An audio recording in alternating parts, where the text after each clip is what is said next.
Assalamualaikum warahmatullahi wabarakatuh. Selamat pagi anak-anak.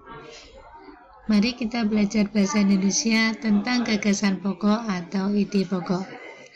Anak-anak, gagasan pokok atau ide pokok ini sering muncul di dalam ujian.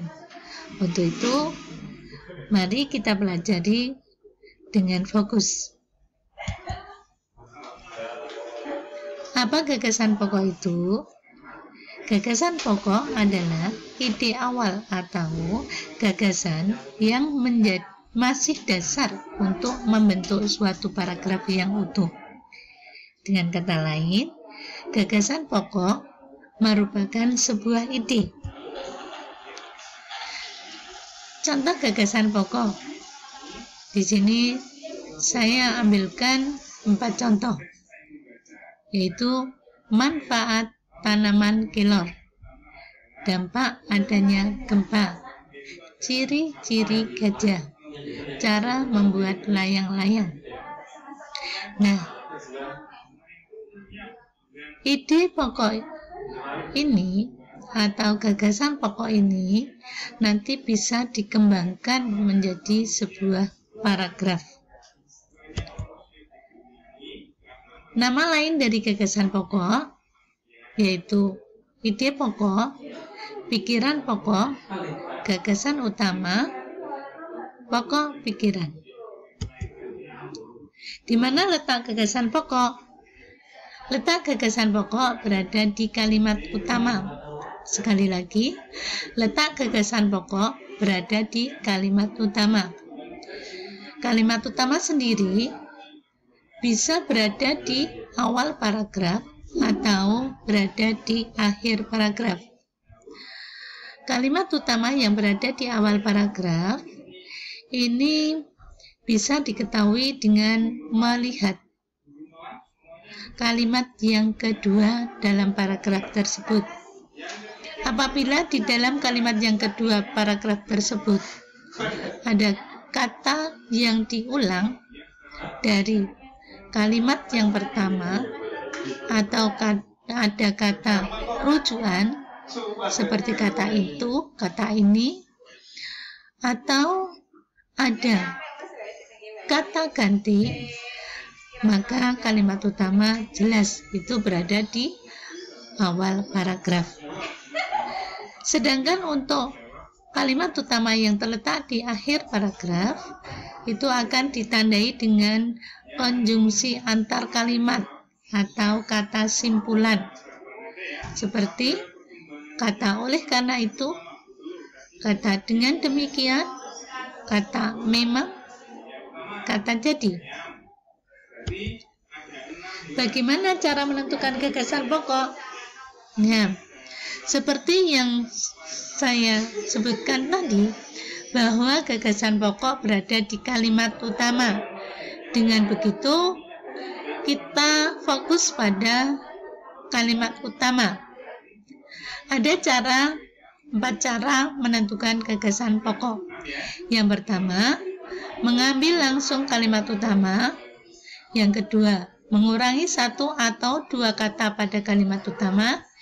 Yang ketiga, membalik atau menyimpulkan kalimat utama. Dan yang keempat, menyimpulkan isi paragraf. Kita kupas satu persatu cara menentukan gagasan pokok. Yang pertama yaitu dengan mengambil langsung kalimat utama. Perhatikan contoh berikut. Tanaman kelor mempunyai berbagai manfaat. Ini kalimat 1. Daunnya bermanfaat untuk mengatasi alergi, mengobati herbes, urap, dan luka bernanah. Kalimat 2. Daun kelor juga untuk mengobati sakit mata, rematik, begalinu, serta mengurangi flek di wajah. Kalimat yang ketiga. Sedangkan kalimat yang 4, batangnya pun bisa dimanfaatkan sebagai tanaman pagar. Nah, dari paragraf ini ada 4 kalimat, di mana kalimat yang pertama atau kalimat 1 menjadi kalimat utama. karena kalimat 2, kalimat 3, dan kalimat 4 ini merupakan atau menjelaskan dari kalimat yang nomor 1. Dengan demikian, karena penentuan atau dalam menentukan gagasan pokok itu mengambil langsung kalimat utama, maka gagasan pokok paragraf ini adalah tanaman kelor mempunyai berbagai manfaat.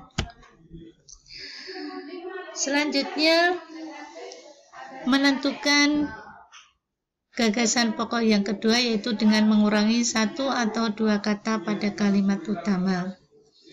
Contohnya masih sama, kita lihat kalimat utamanya langsung, bahwa di dalam kalimat utama tadi, yaitu tanaman kelor mempunyai berbagai manfaat. Kemudian kita hilangkan kata tanamannya, sehingga menjadi kelor mempunyai berbagai manfaat. Ya, ini sebagai gagasan utamanya. Mudah bukan?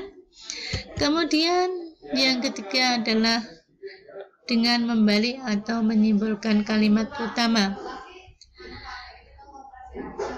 Contohnya masih seperti tadi, ya, kalimat utama berada di awal tadi.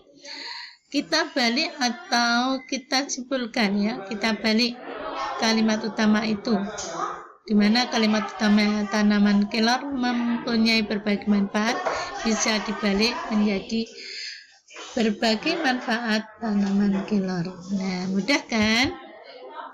Selanjutnya adalah dengan menyimpulkan isi paragraf. Ya. Contoh, ini adalah hewan yang mempunyai tubuh besar. Hewan ini mempunyai belalai. Hewan ini mempunyai telinga yang lebar. Hewan ini juga mempunyai mata yang sipit. Kaki hewan ini ada 4, 2 di depan, 2 di belakang. Ekor hewan ini pendek. Hewan ini adalah gajah. Nah,